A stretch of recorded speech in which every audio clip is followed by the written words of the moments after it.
Défricheur. La voie des possibles.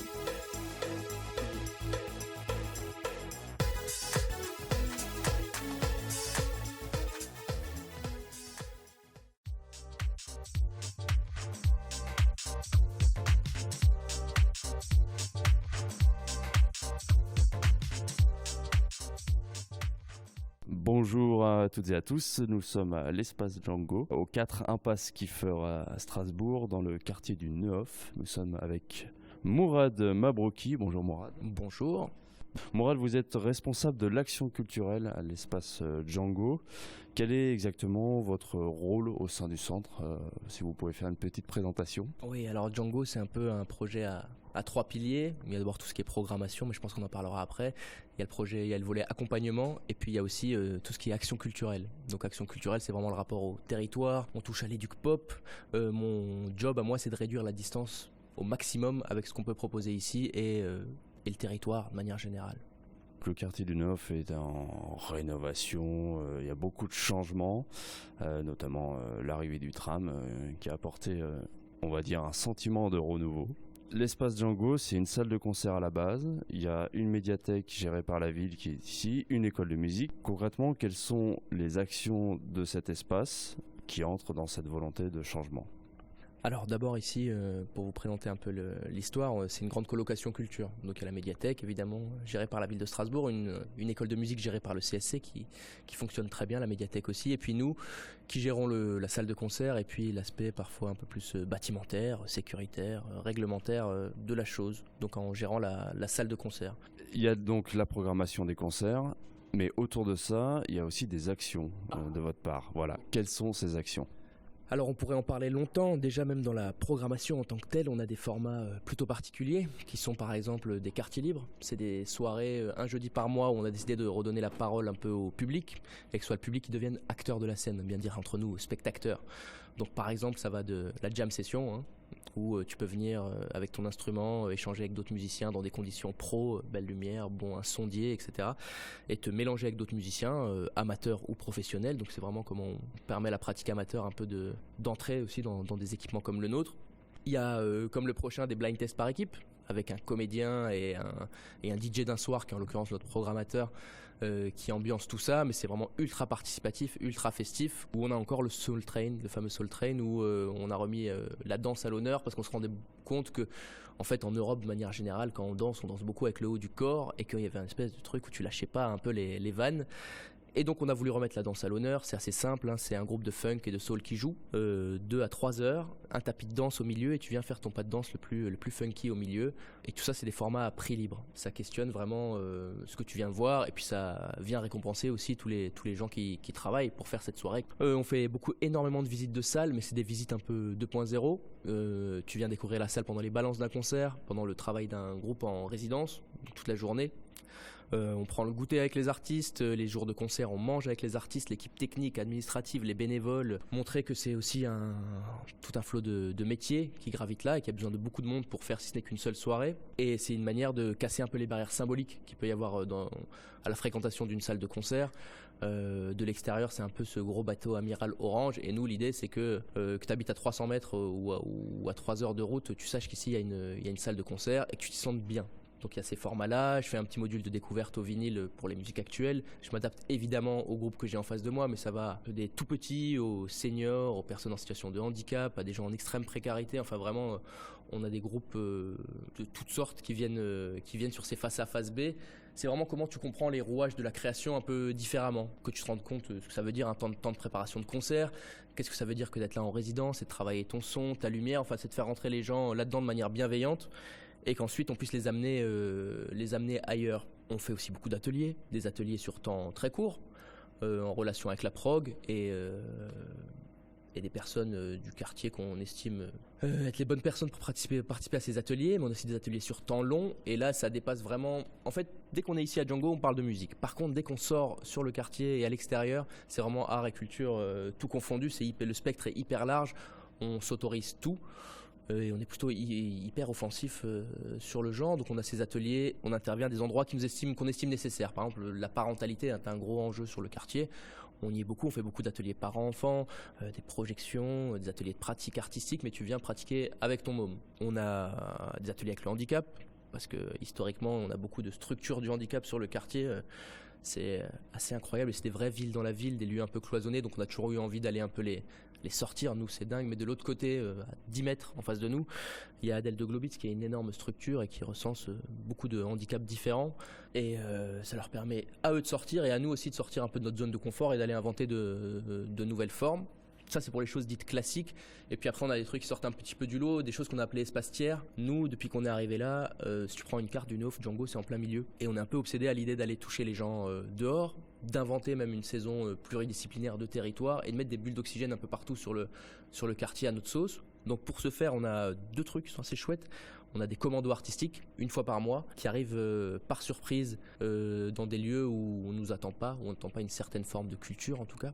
Et il se passe ce qui se passe. Donc ça va du centre médico-social au Leclerc où tu vas faire tes courses, SOS aide aux habitants, même s'ils déménagent bientôt, où tu viens pour des problèmes parfois légers, parfois très lourds, la maison de santé, tu viens te faire soigner, l'EHPAD pour personnes âgées dépendantes, la pharmacie, la boulangerie, bref, tu t'imagines dans ta salle d'attente ou en train de faire tes petites courses et puis arrive une forme artistique. On a tout tenté, on a fait des commandos de lecture, 2 comédiens qui se lèvent par surprise et qui te lisent des textes, on a fait des brigades de violon, une brigade musicale, donc une violoniste et ses élèves. On a fait des parcours dansés avec une compagnie de danse hip-hop, une enceinte, 3 danseurs. Imagine-toi dans la salle d'attente et puis il se passe ce qui se passe. Donc c'est vraiment sans filet pour le coup, même au niveau de l'approche et de l'exigence artistique, on est quand même sur quelque chose d'assez corde raide quoi. Hein.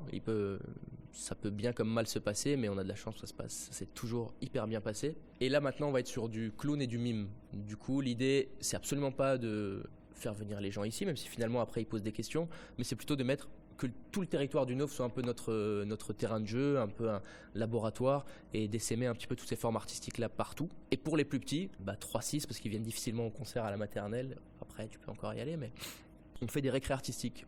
On bloque une semaine par trimestre et on arrive par surprise dans toutes les cours de récré. Là aussi c'est sans filet. Il se passe ce qui se passe, seuls les directeurs sont au courant et nous on est assez hallucinés de voir comment ça réagit entre il y a 3 ans et demi quand on a démarré ces formats là et maintenant on peut tout proposer. La qualité d'écoute, les mômes, moi j'aime bien quand ils continuent à jouer dans la cour parce que l'idée c'est vraiment pas de les bloquer, de les rassembler pour faire une formule spectacle, c'est plutôt on arrive, ils ont une rencontre hyper brutale avec une forme artistique.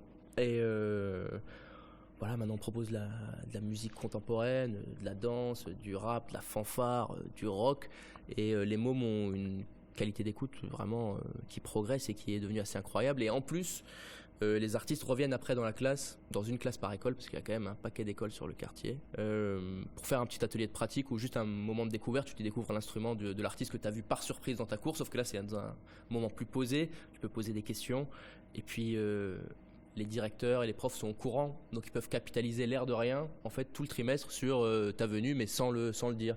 Donc quand c'est le cirque, sur la motricité, etc., enfin plein de passerelles qu'on tisse comme ça. On est aussi beaucoup avec les 0-3 ans, donc on fait la même chose une fois par mois dans les lieux d'accueil parents-enfants du quartier, les crèches.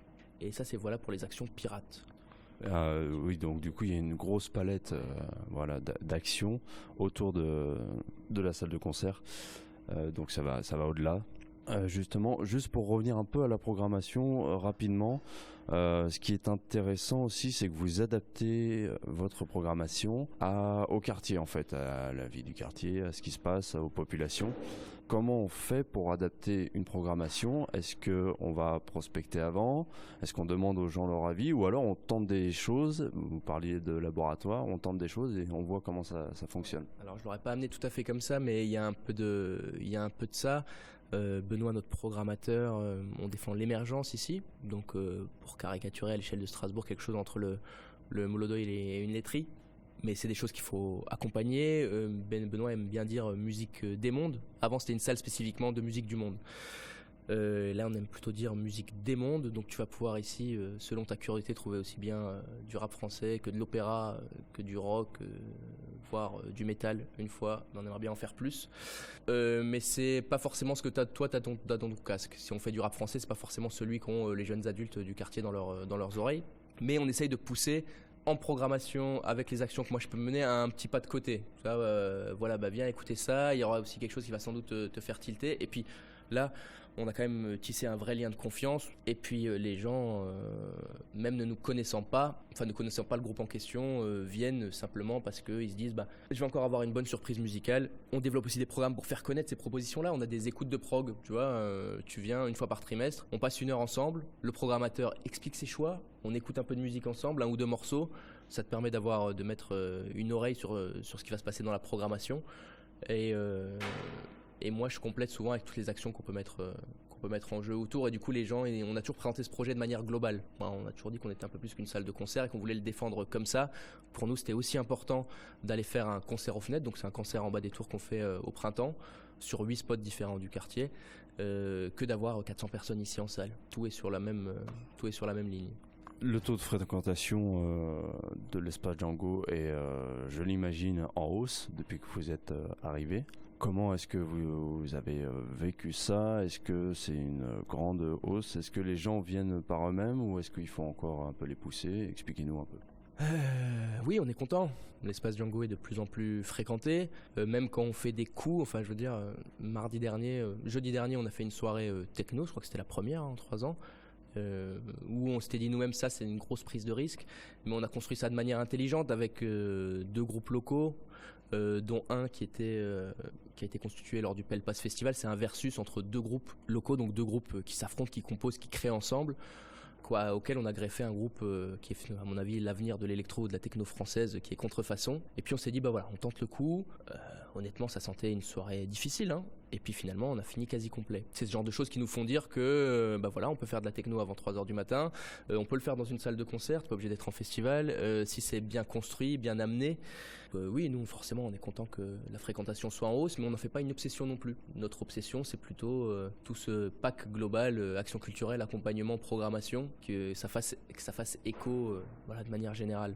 Mais je voulais juste dire qu'on a un tissu associatif extrêmement riche sur le Neuf. Je sais pas combien d'associations il y a, mais en tout cas c'est beaucoup de partenaires qui travaillent bien ensemble en plus, et du coup ça nous permet, parce que nous à notre petite échelle finalement on pourrait pas faire grand chose sans l'appui de toutes ces assos, l'appui de tous ces relais, l'appui maintenant aussi de quelques habitants, parce qu'on a quand même tissé un lien de confiance et de bienveillance avec pas mal de gens, qui nous permettent en fait de faire des rebonds entre on a justement ce concert de hip-hop en salle, si on allait chercher les jeunes pour faire un face à face B, ou bien un petit atelier de pratique avant, qui viennent rencontrer les artistes après. Et puis il y a aussi mine de rien beaucoup de jeunes qui pratiquent, qui rappent aussi, pas qui rappent d'ailleurs, ils font pas que rapper, il y a aussi beaucoup de musiciens tout court sur le quartier.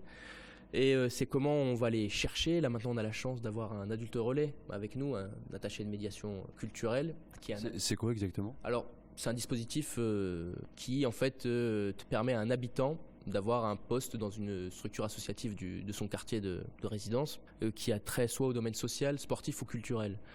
Et donc nous on a la chance d'avoir Baya Ndongi qui habite à 40 mètres derrière Django, qui est en plus avec nous bénévole depuis le premier jour, qui est dans la musique, qui plus est. Donc il y a un vrai lien de confiance, de proximité, de bienveillance avec ces jeunes-là, et qui nous permet du coup de capitaliser sur sa présence et d'arriver encore plus facilement qu'on ne le faisait avant à les faire venir dans la salle. Il y a des formats pour eux, il y a des formats desquels ils se sentent très loin, et puis tu sais, nous on force personne, donc on propose des choses, on essaye d'amener à ce petit pas de côté. Parfois ça passe, parfois ça passe pas, c'est tout ce qu'il y a de plus logique. Et en tout cas avec eux, notamment autour des jeunes talents rap, on essaie de monter une belle soirée au printemps qui mettrait à l'honneur un peu tout ce beau monde qui est sur le quartier. C'est justement ce que j'allais vous demander. Quels sont les projets à venir pour l'espace Django? Alors, on a pas mal de choses. Déjà, on a une programmation qui va arriver début décembre pour le prochain trimestre. On va annoncer encore de belles choses en salle. Hors salle, on a la Fabrique Jazz. C'est un dispositif de la SACEM où en fait, un artiste, une salle, une école d'un territoire, et tu fais une création partagée sur toute une année. Donc il y a 2 ans c'était la Fabrique à chansons avec les Whipper Circus et 3 classes de CM2. L'année dernière c'était Chapelier Fou, donc artiste de musique électronique avec les 3e du collège Solignac, et cette année c'est la Fabrique Jazz avec les 6e, 5e du collège du Stockfeld, avec un groupe qui s'appelle Ozma qui fait des tournées mondiales, un groupe strasbourgeois. Et l'idée c'est vraiment de construire musicalement avec une grosse restitution derrière à Django, où tu amènes famille, copains, enseignants, parents, enfin tout le monde, une espèce de valorisation par la pratique d'un chouette projet à long terme. On prépare notre saison des concerts aux fenêtres. Et puis, plus le printemps arrive, plus on est dehors. On est déjà dehors en décembre, mais on l'est encore plus au printemps. Donc on prépare pas mal de belles choses. On aime beaucoup investir l'espace public. On prépare quelques surprises pour le printemps. Est-ce que vous auriez un petit mot à dire à ceux qui peut-être ne connaissent pas l'espace Django pour les inviter à venir? Bien, soyez curieux, le Neuf n'est pas si loin si vous n'êtes pas du quartier. Le tram, le vélo, la voiture. Ouais, soyez peut-être juste un peu curieux des propositions qu'on a ici qui sont pas forcément ce que vous avez dans vos oreilles habituellement, mais qu'il faut aller un petit peu chercher. Toutes les routes mènent à Django.